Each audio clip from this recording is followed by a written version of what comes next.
Hi, this is Robbie with Tickner Photography. So today I'm going to take my new waterproof housing for my Sony A7, take it into the pool. It's kind of a chilly day. The pool is freezing, so I'm not sure exactly how long we can go in there, but I found a volunteer who's willing to help us out. She's going to freeze in the water, but that's okay. I'm going to get my wetsuit on. So I've tested this case in my sink, just holding it underwater, and it's definitely waterproof, no problem at all. It's rated down to 40 meters, so 130 feet. I don't anticipate any issues at all in a swimming pool a couple feet down. The case itself is hard polycarbonate. It has 2 O-rings in there, so it's definitely fine. One of the things that's really neat about this case for the Sony A7 is it has a button for every single feature on the A7. There's pieces inside that reach around and push every single button in a really easy kind of way. You can even do the movie mode. It's a little itty bitty button on the side of the A7. This pushes no problem. I'm gonna put my camera inside of this case. It has a locking mechanism just like the newer GoPros. So let me pop this guy open. Take my lens cap off. Take the lens hood off.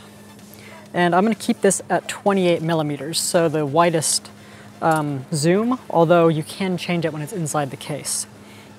I've also set on the back of the camera, the finder monitor option is set exclusively to monitor. So that means the LCD will be on the entire time. It won't try to switch to the viewfinder as soon as I close the lid on this case. That could be an issue if you had it on auto, just because the eye sensor will be triggered by the polycarbonate case touching it. Other than that, that's about the only thing I have to tweak on here. I'm gonna leave this in manual mode. Also, there is an underwater auto white balance. So I'm gonna enable that and see what it's like. Settings wise, in the water, I'm gonna leave this in manual mode. I'm gonna shoot the aperture wide open, so about 3.5 on this particular kit lens.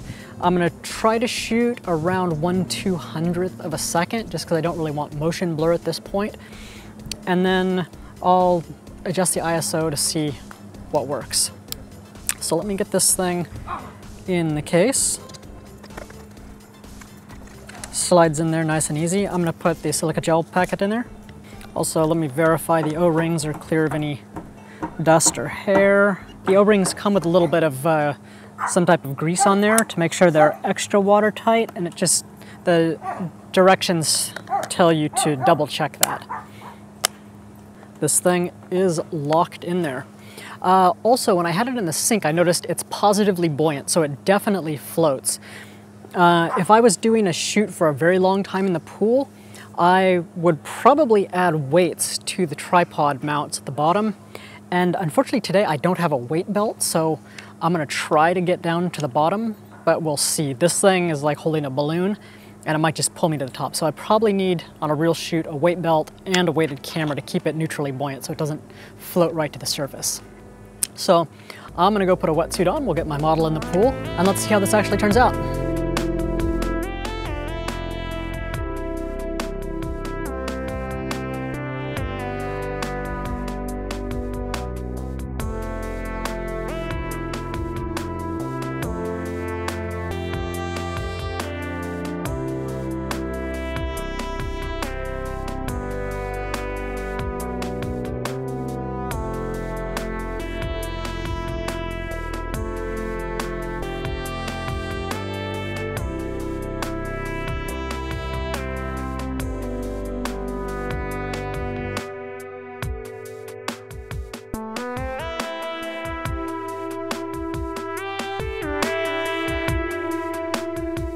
Well, we just finished our little shoot and it was freezing cold, but I think we might have gotten some okay pictures. I don't know. I'm gonna put them in the computer. It's very difficult to see the pictures in broad daylight on the screen in the back of this camera, so we'll have to take a look at them on the computer later.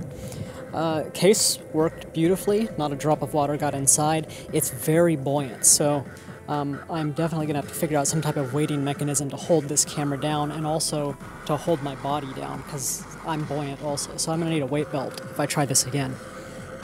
Let's go take these on the computer and see if we got anything worth looking at. Well, I just got home and thawed out, and now I'm going back through the pictures from today, and a few of them turned out pretty cool. Let's see here. Just looking at the shots underwater, you can tell the underwater white balance of the camera worked beautifully. This is untouched. This is right out of the camera with zero Lightroom modifications. So the white balance is pretty much spot on.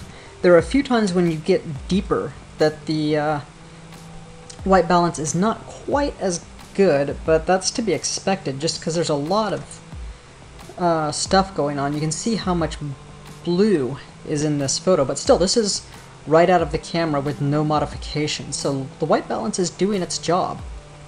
You can also see in this photo there's no vignetting. I'm currently at the widest angle the lens supports, so 28mm, and wide open, so zero vignetting at all, which is really nice. All in all, I'm really happy with this. So this is kind of the look you'll get right out of the camera, and then if you apply a bunch of filters and play with it in Photoshop, it'll transition into something more like this. You bring a contrast in, you clone out some bubbles, you adjust the color of the blue. Something like this looks pretty good. I'm quite happy with this housing. Hopefully when it warms up a little bit, I'll be able to go back in the pool with a few models and we'll play with more chiffon and we'll try and get some amazing shots.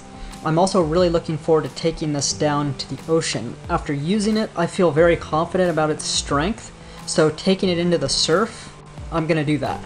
I don't know when, because it's really cold, but I want to get some wave shots and maybe surfers and whatnot, but this case can easily handle that environment.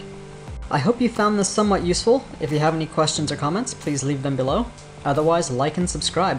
Thank you. Bye.